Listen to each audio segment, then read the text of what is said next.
like, subscribe, and make sure to hit the notification bell. Now, enjoy the video. And so it begins today's topic. Ask an attractive guy who's good with women for advice. For Chan advice. Hey Anons, I don't want to sound like I'm humble bragging, but I've always been good with talking to women and have a lot of friends who have struggled with it. If any Anons need help with women or have any questions regarding them, I'm all ears.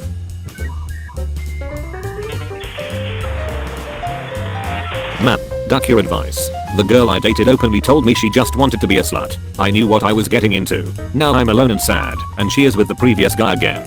I get high and drunk now. Some women have phases where they don't want commitment at all. Anonymous. I feel that. You couldn't do anything probably. Just thoughts being thoughts. I'll pour one out for you tonight. Anonymous. Hope you find a nice girl soon. Question 1. How do you small talk or have a long and meaningful conversation? Seriously, I can't seem to hold a conversation for more than 10 seconds as my mind goes blank on what topics to talk about or don't know how to expand on something.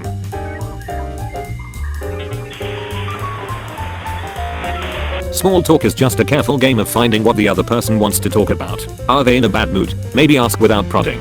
They may associate you with someone whom they can talk to about anything and in turn develop a positive relationship with. If they are feeling vain, give them a compliment. Steer the conversation to what they react positively to. Learn to gauge people quickly and determine if they are someone you should be talking to about basic small talk things like what they do, their hobbies, basic stuff, or if you should delve into deeper topics. It's common to find people who want to skip small talk and just dive into complex topics like politics. This may be vague, but your objective in a conversation should be to learn what the other person is passionate about. If you share those points, conversation should be easy. If you don't, maybe it's not worth the effort, unless you just want some sex. Either is fine.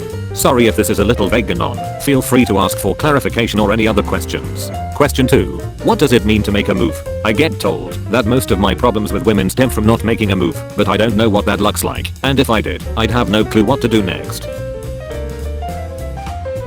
Making a move simply means when one person indicates they are interested in someone else romantically or sexually. It could be something you say, a flirty remark, or a non-verbal like a girl touching your arm subtly. Making a move is just flirting, but a more overt way of declaring your interest. It might mean asking a girl out or asking her number. For example, me making a move on a girl at a party might involve me suggesting we go somewhere quieter so we could talk or something similar. You most likely just need to make your interest in women more clear. Either choose to become more overtly aggressive in your speech, complimenting girls, being alpha, or look for sarcastic ends for flirting while in one-on-ones or group settings. I prefer to play the more flirty role as I'm a skinny tall guy, so it usually lends well to my look and personality. Look at yourself objectively. Evaluate your strengths and weaknesses when it comes to dating and with women, your looks, your social skills, etc. Ask a female friend for her opinion if you need to. Focus on your strengths. Are you big? Are you tall? Are you Asian?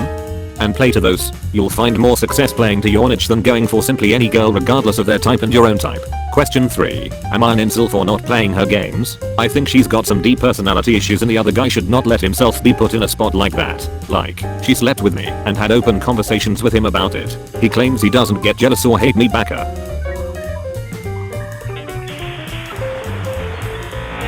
You're not an incel, Anon, but it's very important that everyone remembers, being a shitty person isn't exclusive to a gender. I've met some really awful manipulative women, and dated some, and although I'm always cautious I may have found another. Always give people the benefit of the doubt. Respect the potential for anyone to harm you, and be selective as to who you make yourself vulnerable to. Anything and any love worth gaining has to have some risk attached to it. What's helped me when getting over a girl is remembering how fast time seems to go by. 2 weeks felt like the blink of an eye in retrospect. 2 months a couple seconds. So in a couple seconds I'll be over her and okay. In a couple minutes I may have found my soulmate. Let yourself hope for happiness. Anonymous. Question 4. I'm very introverted and focused on my own world. When I do have a conversation I'm reserved and also bluntly honest. How can I succeed in finding a compatible partner without sacrificing my personality too much?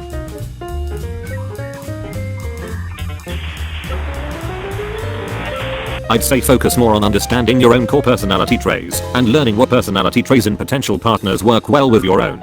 You don't want to sacrifice your own personality as you'll never truly be happy in the relationship. Be honest with yourself and determine what is a quirk of your personality and what is a flaw. If you're quick to get unreasonably upset you need to work on that, but not everything that you consider a bad thing about yourself will be recognized as bad by others. Love yourself but be honest with yourself and always work on improving yourself. There's nothing wrong with being introverted, plenty of people love it. Anonymous. Question 5. If I'm tall, white, skinny and have pretty good face, how are my chances with women?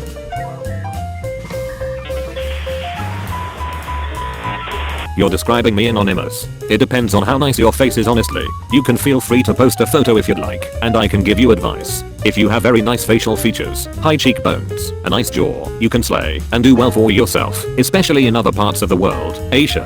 TLDR, I don't have enough information to give you an accurate answer.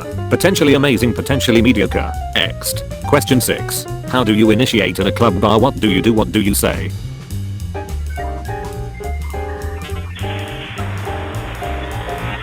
Tough one. I've never had to do it anonymous. My club experience usually involves walking around with friends until a girl comes onto me. My best advice would be, don't take it personally if a girl isn't interested in you, and that your best bet would to just be casual, and if they are not interested, don't get upset. Walk up, say hey, ask how they are, offer them a drink. Honestly, I would say avoid clubs. They're a social event in which women have inflated views of themselves, usually as you're competing with a ton of guys. But if you must, keep it casual, read her body language, keep it light. Don't get into any deep topics that could even potentially make her uncomfortable. Remember, you're at a club and she's had her entire life to be warned about how you may want to drug her and hurt her. Talking to girls at clubs generally seems to be less about saying the right thing and more about not saying the wrong thing. Let them talk a lot and they'll get more and more drunk and conversation will flow more and more easily. TLDR. Keep it light. Have fun with it. Don't make yourself appear desperate and take rejection with stride. Question 8. How ducked am I if I have no social media whatsoever?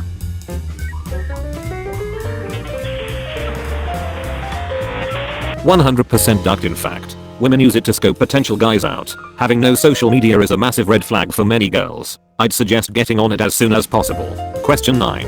Does Tinder really work? Every time I ask a dude about it, he tells me he's getting nothing out of it. Any tips to make a more effective profile? Tinder is useful and worth it as a guy if you're attractive.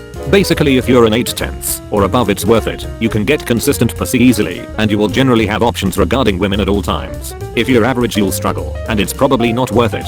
As for making an effective profile, you want it to appear as you've put in as little work into your dating profile as possible. It should imply you don't care too much about rejection and getting girls.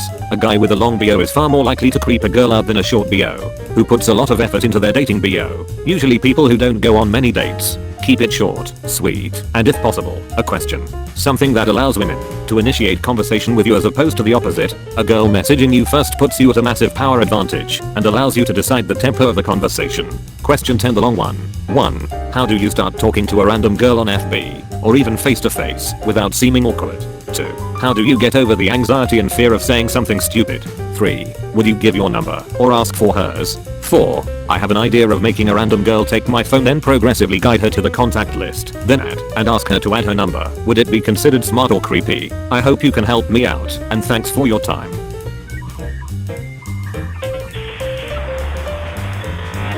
1. Don't. But I did once a few years ago, and it went fine. Just say hi and how you found them. 2. Push your comfort zone with baby steps. Once you clear a part of your comfort zone, it's cleared for life, so just keep steadily pushing it. 3. Ask for hers. Men call women, not the other way around. 4. Creepy as duck. You should always be direct, shameless, and pressure free when you ask a girl out. Question 11, the real one. Will you sub? And now you are informed, maybe, and as never before that de-escalated quickly. Now make sure to leave a comment down below. And again, this is of course a relatively new YouTube channel, so please, make sure to caress the subscribe button, toggle the notification bell, and lightly tap the thumbs up like button, all for 1 week of great luck. And if your luck hasn't improved, please leave a comment down below letting me know about the error in my universal karma management system. Help me on the road to 1000 subs to help support the channel. Thanks for watching. Wanna to see the continuation of this saga? Let me know in the comments down below. Also leave a like to let me know if this saga was popular. Final question. What to do next? I advise you to watch another video.